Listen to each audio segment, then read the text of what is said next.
Ilang minutes ba yun natin gi-google? Yung pinag-translate mo lahat ng pagkain ba? Kasi nagtatry ng bago. Yan ang kalalabasan ng order namin. Worth it. Good luck na lang sa magbabayad. Thank you sa bagong sauda.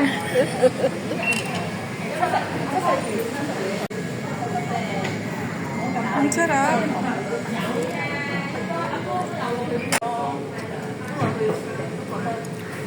Sarap po naman ito. Love, no?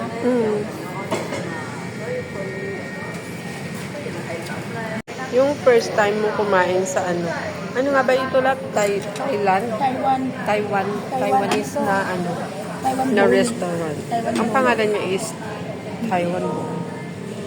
Grabe, sobrang sarap ng pagkain. Di ba lang? Dito Yung lang ako crepe. nakatikim ng taro milk tea. Caramel tea. Pero nahanap ko yung taro saan. Pero hindi ko talaga ma-express yung sarap ng ito, ng crepe nila. Crepe. Ma-explain. Hindi ko ma-express, sobrang sarap. Yummy. Di ba lang? Yes.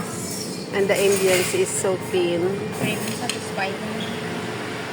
Wala masyadong tao. Kami yung pinakalas. Kami matagal kaming naka-order.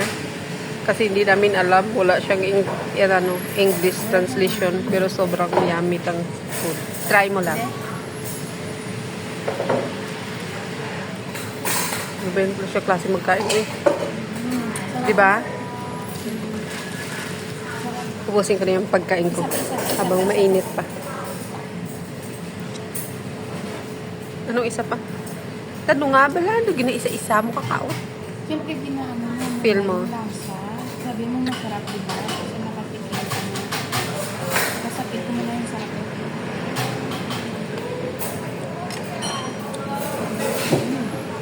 Parehas lang sila ng sauce nito. Mag-date sana kayo. Pero maulan! Tapos namin ito lang outfit. Outfit check ba?